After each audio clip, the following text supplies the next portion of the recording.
Les esprits font que ça devient maintenant tenace. Tu as même besoin de délivrance maintenant pour que tu t'en débarrasses parce que les esprits sont venus maintenant pour t'aider. Tu pensais que c'est toi seul qui n'est simplement tu ne voulais pas, mais maintenant là c'est devenu. Dès que tu veux enlever là, tu pleures.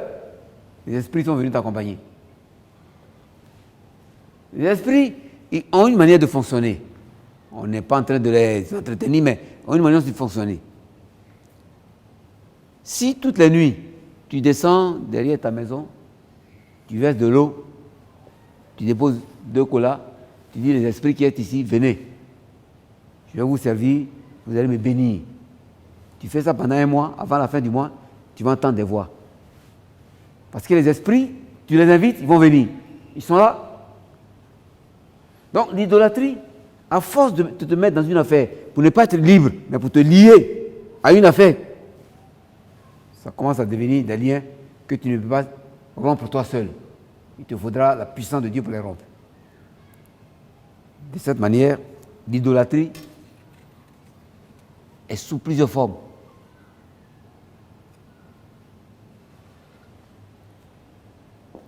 On a des chaises. On avait des chaises blanches. Mais on finit, on dit on va garder. Faut pas, on ne sait jamais. Mais on a fini. On a déjà des chaises ici, non? Pourquoi? Non, il faut les garder. C'est le fait d'amasser indûment et inutilement. Quelle est la motivation? C'est la caresser là. C'est de l'idolâtrie. Ça prend plus de place dans ta vie. C'est ça qui occupe ta vie. Si tu ne peux pas t'en débarrasser, tu n'es pas libre. Oh, l'Esprit de Dieu, c'est un esprit de liberté. L'apôtre Paul le dit, c'est un esprit de liberté que Dieu nous a donné. Pourquoi alors vous mettez encore dans l'esclavage quand Dieu nous a libérés? Gloire à Jésus. L'idolâtrie. Les idolâtres n'entreront pas dans le royaume de Dieu.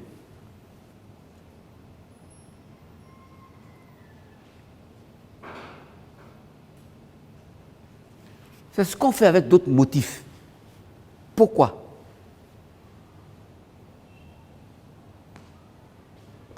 Il y en a qui ont entassé 3-4 téléviseurs dans la maison. Le premier écran était petit, il n'avait pas assez de moyens.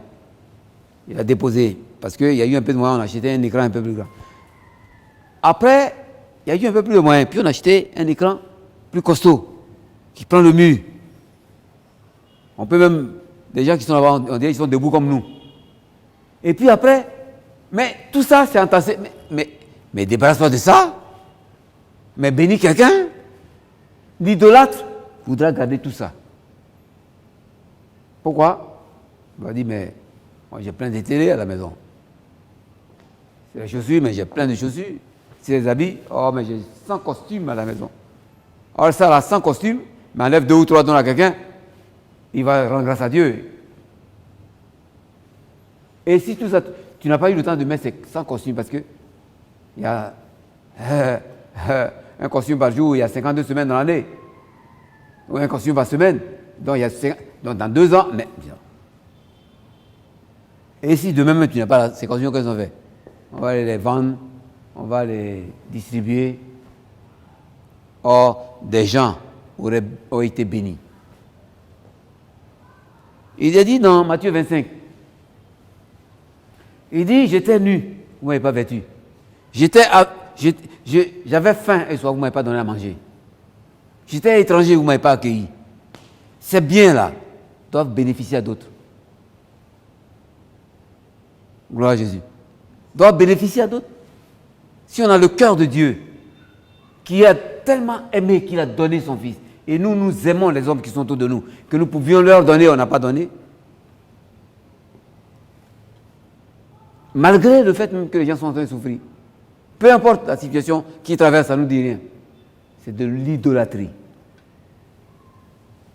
C'est comme si on était voué à servir une idole, à faire tout ce qu'il fait, tout le rituel, tout d'une idole.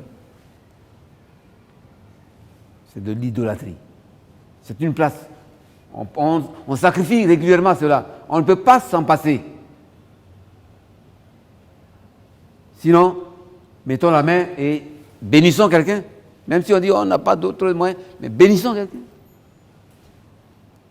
Qu'on se débarrasse de tous ces biens qui sont autour de nous, qu'on les donne aussi aux autres. Dieu nous bénira pour ça. Et nous démontrons que nous sommes libres. Parce qu'on est attaché à rien. On peut se détacher de tout, sauf de Dieu. Et Dieu dit, celui qui ne peut pas se détacher de tout ce qui est dans ce monde-là, qu'une chose peut l'attacher, il ne peut pas se séparer, ça devient une idolâtrie pour lui.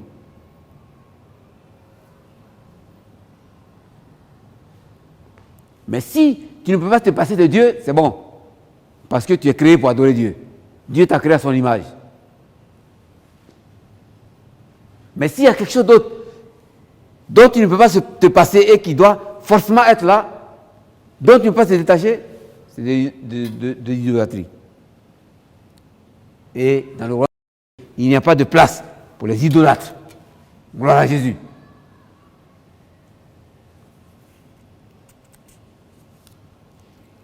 Colossiens 3.5. Colossiens 3.5.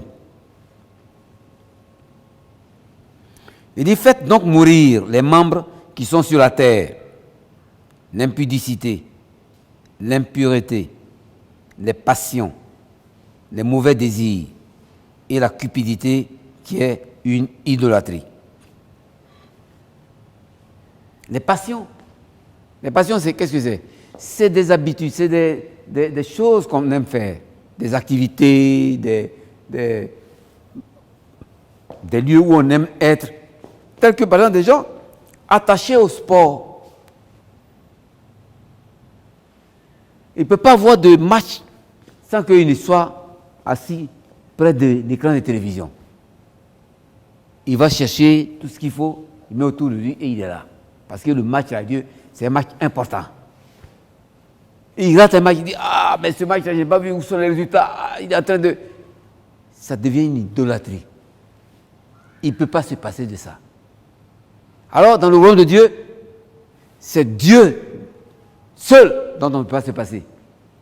Pas quoi que ce soit. Il n'y a que Dieu dont on ne peut pas se passer, qu'il faut absolument dans nos vies. Mais tout le reste, il faut se débarrasser.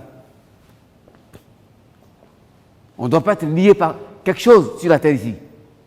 Prendre plus de place. Qu'on dit, bon, ça là, bon, on peut pas... non, on doit tout enlever. Tout doit être enlevé. Donc, l'idolâtrie, c'est un mal terrible qui ronge l'humanité.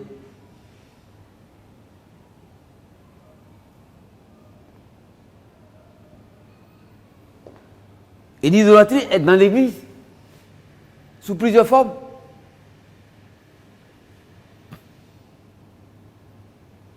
Quelqu'un lui dit, mais bon, tu faisais ici. Tu étais, par exemple,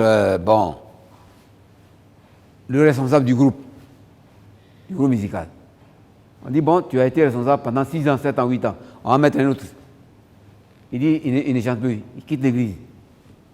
Parce qu'il doit être toujours là, lui le chef. Pourquoi? Voilà. Lui, il doit être là, toujours. C'est toi qui étais le responsable du groupe théâtral de l'église. Le groupe là s'appelle l'antenne. Donc ça éclaire. Donc le nom du groupe c'est l'antenne. Il est le responsable du groupe de théâtre de l'église. Ils font des sketchs de temps en temps. Pendant 10 ans, il a été responsable du groupe. On dit bon, on va trouver un nouveau chef maintenant. Palable. Il ne veut plus jouer dans le groupe. D'ailleurs, je quitte l'église. L'idolâtrie. On doit être libre. Dieu nous a créés avec un esprit de liberté. Le Saint-Esprit, c'est un esprit de liberté. Et il y a donc ce genre d'idolâtrie comme ça dans l'Église. Alléluia. Que le Seigneur nous en délivre. Alléluia. Il y a des choses qui sont entassées. Souvent, les garages sont pleins de choses vaines. Des vieilles radios, des vieilles télés, des chaussures, tout ça. Mais il faut donner. Mais le fait que les choses sont là, il dit, mais j'ai beaucoup de biens. Il y a cet homme-là, dans les évangiles, il a eu tellement de biens, il a battu, il a fait des greniers, puis bien de nourriture partout. Et puis il dit à son âme, il dit, mon âme, réjouis-toi, parce que tu as beaucoup de biens en réserve. Réjouis-toi. La Bible dit que Dieu lui a dit, tu as beaucoup de biens, donc tu es tranquille. Tu n'es inquiété de rien maintenant. Dieu, bon, tu penses, moi j'ai de la nourriture, je peux manger, je peux vendre, je peux tout faire. C'est l'argent aussi. Quelqu'un a l'argent, il en a plein. Bon, il peut piétiner tout le monde. Il n'a de considération pour personne. Il n'a de respect pour personne. L'argent devient une idole, un dieu pour lui. Le jour où lui enlève ça, oui, il est malade. Oh, il y en a qui n'ont pas ça depuis longtemps, ils vivent. Hein. Ils dansent, ils sont heureux. Ils sont libres.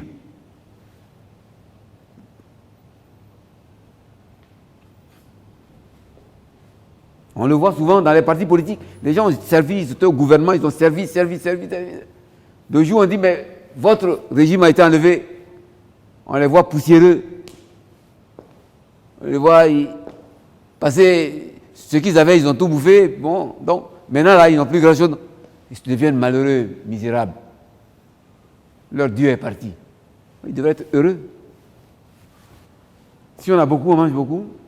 Si on a un peu, on mange un peu. L'apôtre Paul dit, j'ai appris à être content de l'état où j'étais. J'ai appris à être dans le dénuement. Et j'ai appris à être dans l'abondance, dans la disette et dans la prospérité. Content partout où j'étais. Voilà la liberté. Mais accroché. Dès qu'on enlève ça, c'est pas là, c'est une maladie. C'est quand on enlève Dieu qu'un enfant de Dieu peut avoir des problèmes. Parce qu'on a enlevé Dieu, le Créateur, celui qui donne la vie, celui qui est immortel, qui peut nous recevoir chez lui après. Dieu béni éternellement. Voilà. Mais tout le reste, on peut enlever. S'il y a quelque chose qui te tient à cœur qu'on ne peut pas enlever, tu es un idolâtre. Et l'idolâtrie est dans ce monde, sous toutes ses formes. Et elle est dans l'Église. On ne peut pas changer tel responsable, on ne peut pas changer tel comité, on ne peut pas dire ça, on ne peut pas faire ceci. Non. C'est là que je présente ma gloire. Et puis tout le monde va plus dire que j'étais ancien. On m'a enlevé comme ça, comme ancien, et puis je suis devenu quoi maintenant? Je n'ai plus d'importance, hein? Je n'ai plus de titre. Tu n'as pas besoin de titres. Tu as besoin de Jésus. Les titres, ça ne donne rien. Si tu n'as plus de titres, tu n'as plus de choses, mais tu es vivant et Dieu t'aime. Et le ciel est ouvert pour toi. Tu es un homme heureux. Alléluia. L'idolâtrie. Ce qui est grave, c'est qu'il dit, tous ces idolâtres n'entreront pas dans le royaume de Dieu. Colossiens 3, 5. Et je relis. Il dit, faites mourir les membres qui sont sur la terre, l'impudicité, l'impureté, les passions, les mauvais désirs et la cupidité qui est une idolâtrie. Il dit, c'est à cause de ces choses que la colère de Dieu vient sur les filles de la rébellion. Donc Dieu est en colère contre tous les impies à cause de l'idolâtrie. Des choses qui occupent leur vie, Dieu ne peut plus entrer dedans. Parmi lesquelles vous viviez autrefois, ces choses parmi lesquelles vous viviez autrefois, lorsque vous viviez dans ces péchés. Mais maintenant, renoncez à toutes ces choses, à la colère, à l'animosité, à la méchanceté, à la calomnie, aux paroles déshonnêtes qui pourraient sortir de votre bouche. L'idolâtrie. Cette attitude de liberté, parce qu'il parle de l'impudicité, de l'impureté, tout ça. C'est des choses qui disent les gens. Que Dieu nous en garde. Que Dieu nous en garde.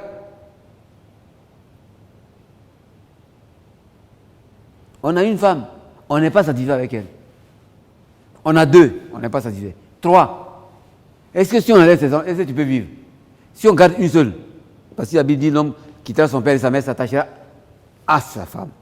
Et les deux deviendront une seule chair. Si on dit que tu ne vas pas voir deux, est-ce que tu... Non. Il faut que tu sois libre par rapport à tout ce qui est sur la terre. Libre.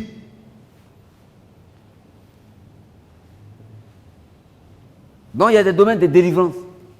C'est pourquoi quand on parle des réunions, des soirs et des prières incisives, tranchantes, pour que nous soyons libres, débarrassés de toute idolâtrie.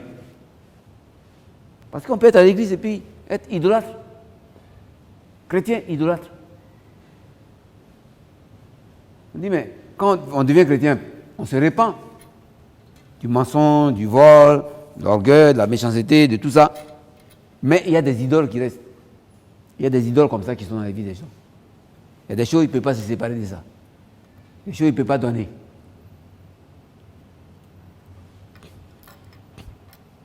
Des choses dont il ne peut pas se débarrasser. Donc le mot cupidité signifie garder, récupérer. Il y a des gens même, ce n'est pas des choses de grande valeur. Hein. Ils trouvent un fer qui brille. Il y a des gens comme ça. Ils trouvent quelque chose qui brille là, ils gardent. Tant. Des choses de peu de valeur, mais ça y est là, parce que il faut que ce soit là. La cupidité.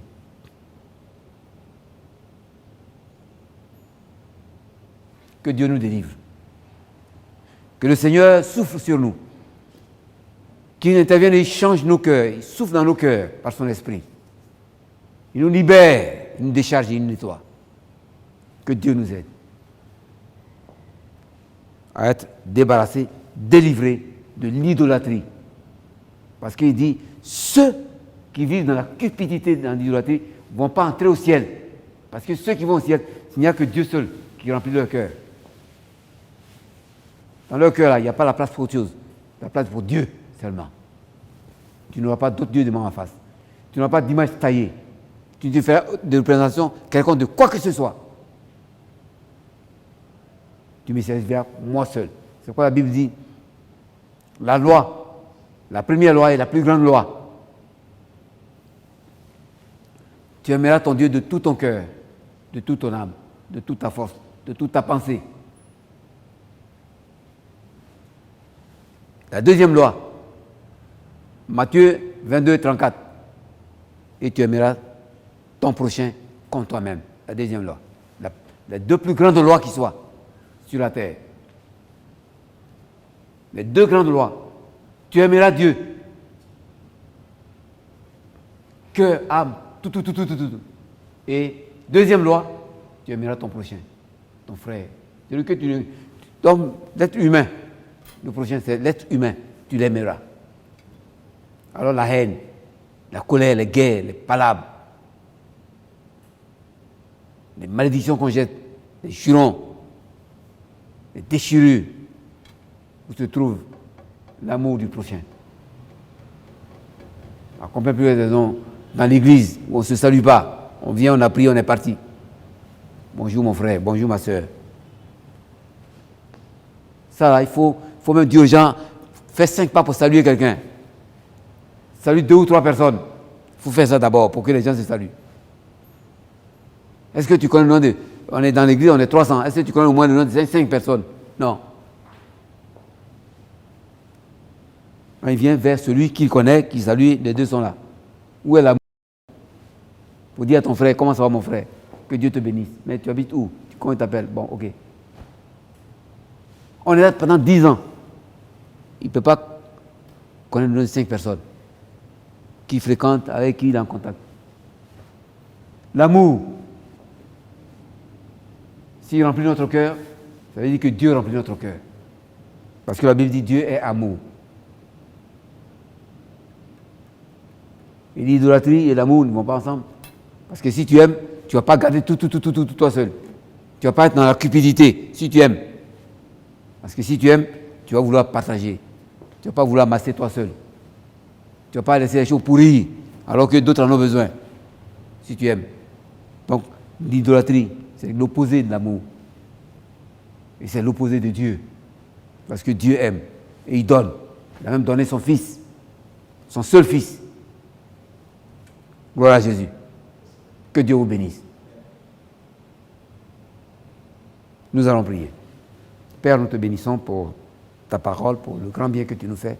Que l'honneur, la puissance et la gloire te reviennent. Merci de nous décharger de l'idolâtrie, la méchanceté, la sorcellerie, de nous rendre libres, libres d'aimer, libres de faire, libres de donner, libres de nous détacher de quoi que ce soit, afin que nos cœurs soient remplis d'amour de Dieu, mais de rien d'autre que cela. Merci Seigneur pour cette délivrance. Je prie au nom de Jésus que ta grâce, que ton esprit descende, que les cieux s'ouvrent, que ta grâce descende et que tu nous fasses du bien. Au nom de Jésus. Amen. Amen.